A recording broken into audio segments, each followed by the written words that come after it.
You hear this voice right now. You see this screen. You feel the table beneath your hand. You think all of this is an undeniable reality, or don't you?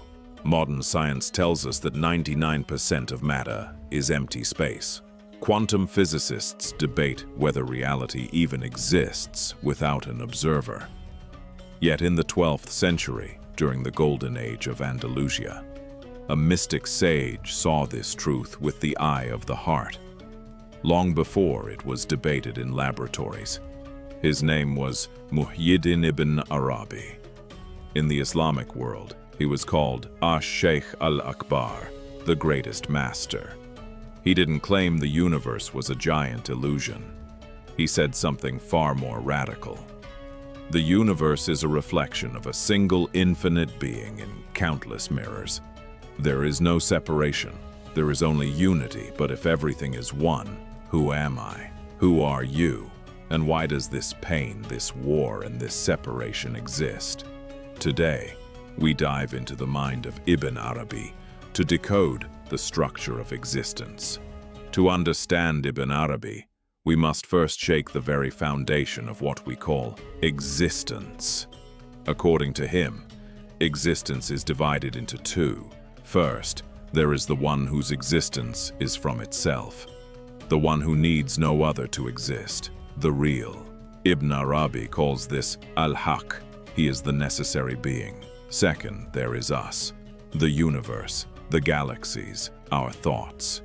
Ibn Arabi calls us possible beings. Possible, meaning we didn't have to exist. Like a shadow that has no light of its own, visible only when light is cast upon it.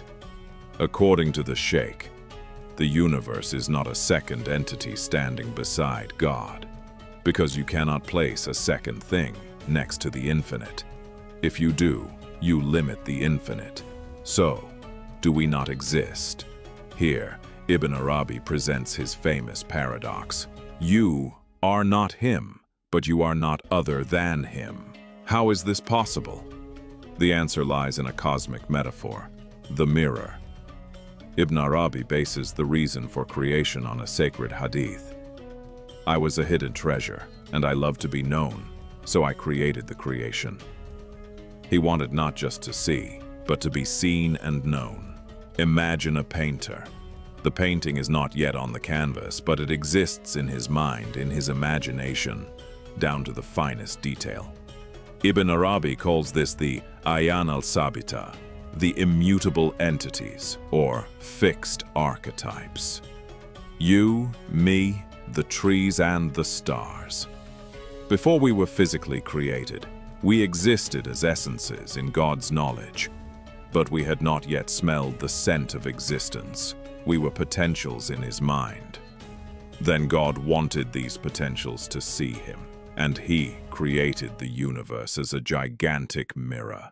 When the light of the real struck the fixed archetypes, we became visible as reflections in that mirror.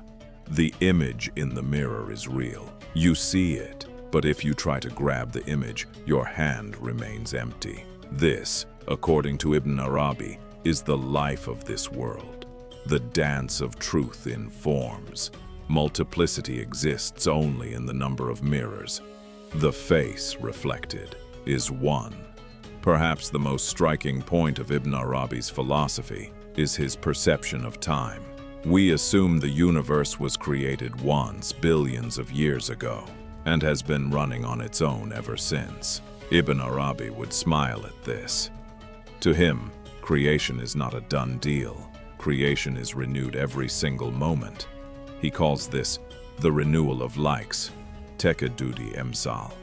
According to him, God sustains the universe with the breath of the All-Merciful, Nefesi Rahmani. Just as a person must continuously exhale to sustain words while speaking, God continuously breathes the breath of existence to sustain the universe. If he were to cut off this manifestation for even a moment, the entire universe would fall into non-existence. In the very next moment, the universe is created again, but it happens so fast that we don't see the gap in between.